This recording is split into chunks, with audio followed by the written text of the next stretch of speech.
Di awal tahun 2026 ini, ayah saya menarik sebagian kecil dari hasil investasinya di saham ya, yaitu sebesar kurang lebih sekitar 120 juta rupiah. Dan rencana angka 120 juta rupiah ini akan dipakai untuk membiayai kehidupan sehari-harinya selama 1 tahun penuh. By the way, ayah saya ini sudah pensiun atau termasuk salah satu investor yang sudah menikmati hasil dari sahamnya alias sudah pensiun dari saham. Nah, gimana sih caranya kita bisa pensiun di saham? Kita akan kupas ya, maka pastikan teman-teman tonton video ini sampai selesai.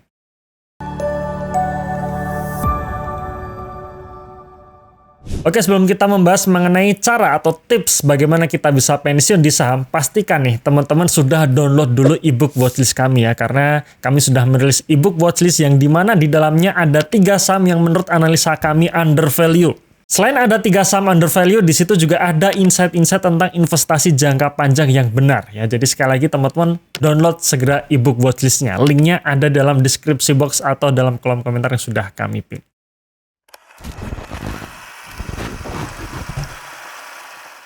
Hal pertama yang harus dipikirkan dari sekarang dan menurut saya ini sangat penting adalah end game-nya atau tujuan akhir finansial kita. Teman-teman sudah memikirkan belum nih kira-kira tujuan akhir finansial teman-teman seperti apa? Nah, kebanyakan orang tidak mau memikirkan.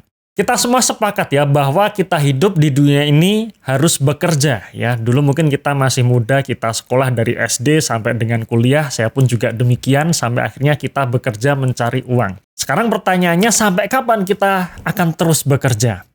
Ada titik ya, ada suatu kejadian atau titik di mana kita tidak mampu bekerja lagi, entah karena faktor usia atau kesehatan. Dan ketika kita sudah tidak mampu bekerja lagi, ya kita tidak akan dapat penghasilan.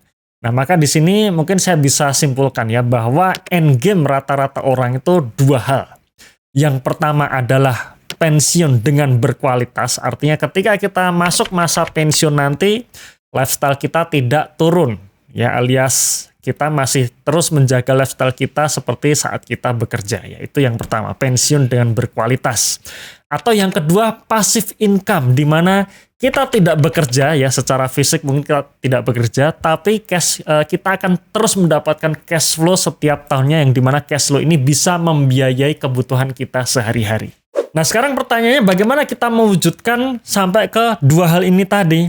Nah, ini ada ilmu yang bagus menurut saya, salah satu buku yang menyadarkan saya tentang mindset orang bekerja ya, yaitu buku yang berjudul The Cash Flow Quadrant karangan Robert Kiyosaki. Ya, walaupun sosok Robert T. Kiyosaki ini belakangan agak kontroversi ya di sosial media terutama mengenai Bitcoin-nya ya, tapi paling tidak ilmunya ini bagus. Di mana dalam buku tersebut membagi 4 kuadran, ada employee, self-employed, business owner, dan juga investor. Nah, kalau kita melihat dari 4 kuadran tersebut, mau nggak mau, kita harus menuju ke kuadran kanan. Ya, dari mungkin kita seorang karyawan ataupun seorang self-employed. Self-employed itu kita punya bisnis, tetapi kita harus terus terlibat di dalamnya.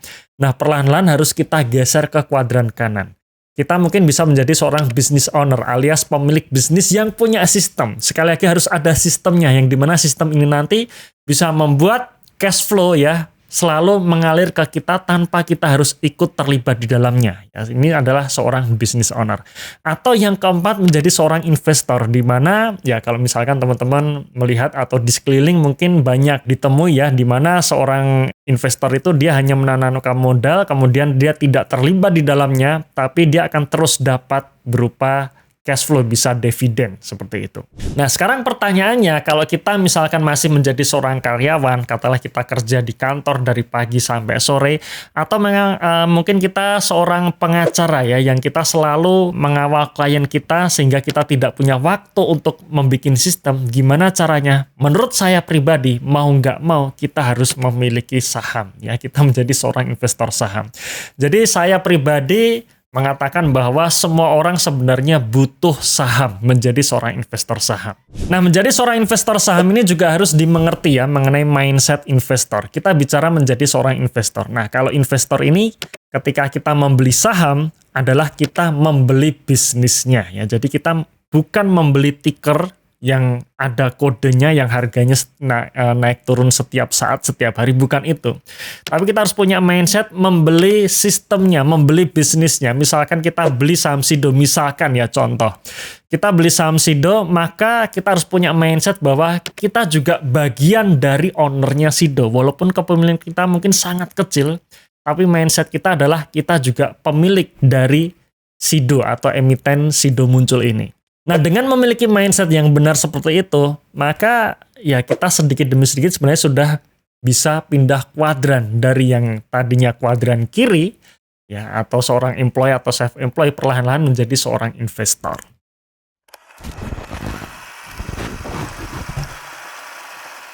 Setelah kita memiliki mindset yang benar, baru kita masuk ke teknisnya ya, yaitu menghitung biaya untuk memenuhi kebutuhan sehari-hari. Ya, jadi kita menghitung kebutuhan kita sehari-hari berapa, kemudian nanti kita bandingkan dengan kelolaan portofolio beserta yield-nya.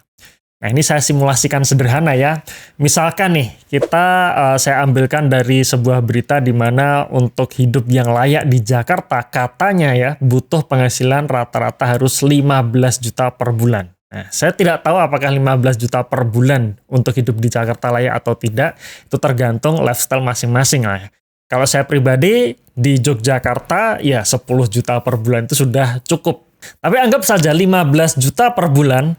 Maka kalau kita hitung untuk kebutuhan sehari-hari selama 1 tahun penuh, ketemu angka sekitar 180 juta per tahun. Ya, jadi untuk hidup layak selama 1 tahun penuh, kita butuh uang 180 juta per tahun.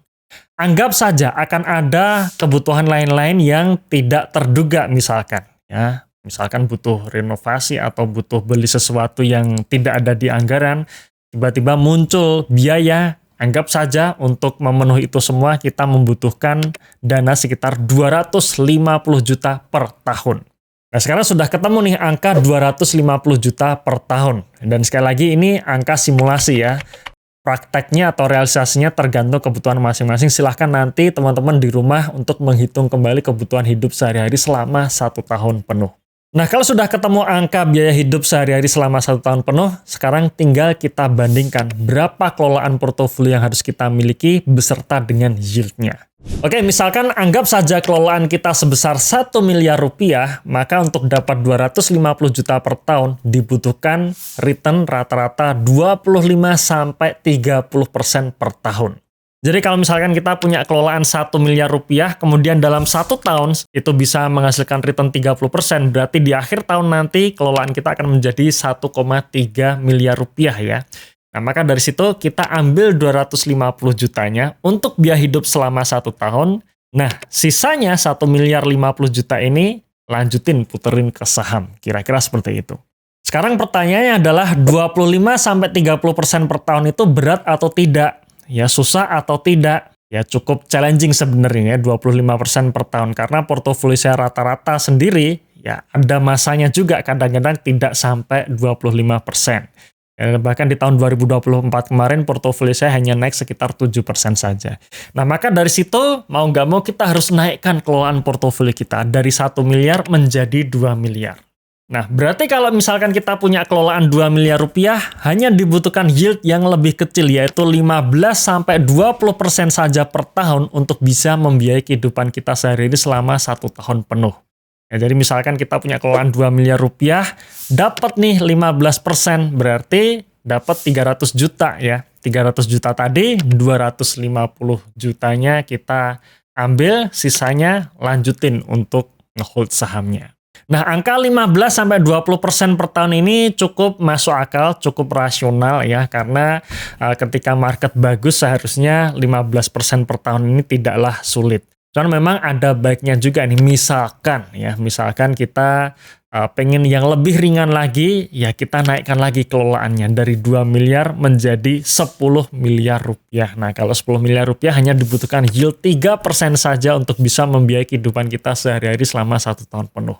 Ya, kalau 3% cukup ringan ya, cukup 10 miliar ini beliin saja ori atau sukuk ya, atau bahkan deposito di bank yang bisa memberikan bunga di atas 3%. Nah, maka cukup hasilnya untuk membiayai kebutuhan kita sehari-hari, alias kita bisa nih pensiun dengan berkualitas. Nah, walaupun ini hanya sekedar simulasi, tapi ini sudah dipraktekkan langsung oleh ayah saya sendiri. Ya, karena ayah saya sendiri saat ini memang sudah pensiun dari bekerja, sudah sekitar 3 tahun yang lalu pensiunnya, dan beliau saat ini menikmati passive income dari saham. Nah, ya saya juga menghitung nih kebutuhan sehari-hari untuk biaya hidup sehari-hari di Solo, karena memang ayah saya dan ibu saya ini berdua ya dalam satu rumah hidup di Solo. Kira-kira 10 juta per bulan ini lebih dari cukup ya, tanpa hutang juga, jadi benar-benar sudah freedom ya. Nah, maka 10 juta per bulan selama 1 tahun kira-kira 120 juta lebih dari cukup. Diambillah sebagian hasil investasinya 120 juta tersebut, sisanya diputerin lagi ke saham. Nah, sekarang kan pertanyaannya bagaimana menuju kelolaan ke 2 miliar tadi ya, atau 1 miliar atau mungkin 10 miliar. Jawabannya mau nggak mau nabung dari sekarang. Jadi teman-teman tidak perlu mikirin 2 miliar ini sangat jauh. Mungkin bagi teman-teman yang baru pertama kerja kali ya, masih masuk di usia produktif, gaji misalkan masih sedikit, masih kecil, kayaknya 2 miliar ini sangat jauh. Nah, nggak perlu dipikirkan jauhnya itu teman-teman ya. Cukup teman-teman disiplin menabung. Jadi berapapun penghasilan yang didapat, harus disiplin menabung. Kalau misalkan penghasilannya kecil, cari cara gimana caranya penghasilannya naik. Ya, kalau hanya penghasilannya misalkan UMR, cari cara bagaimana supaya penghasilan saya lebih dari UMR atau 2 kali UMR. Dan setelah dapat penghasilan yang lebih, ya jangan dipakai untuk hedon ya, tapi disiplin menabung. Disiplin menabung, dan nabungnya beliin instrumen investasi ya, bisa di saham ataupun obligasi. Ya, kalau menurut saya langsung masuk saja di saham ya, terutama bagi teman-teman yang saat ini tanggungannya masih kecil, masukin aja di saham. Ya, suatu hari nanti nggak kerasa tiba-tiba nyentuh tuh 1 miliar pertama, 2 miliar pertama, 3 miliar pertama, lama-lama akan menyentuh, dan disitulah nanti teman-teman bisa merasakan nih nikmatnya passive income dari saham. Nah, mungkin itu teman-teman ya sharing saya tentang gimana sih caranya kita pensiun dari saham ya. Semoga bermanfaat. Silahkan like dan subscribe channel ini jika dirasa bermanfaat. Dan kita ketemu di video selanjutnya. Terima kasih dan salam passive income.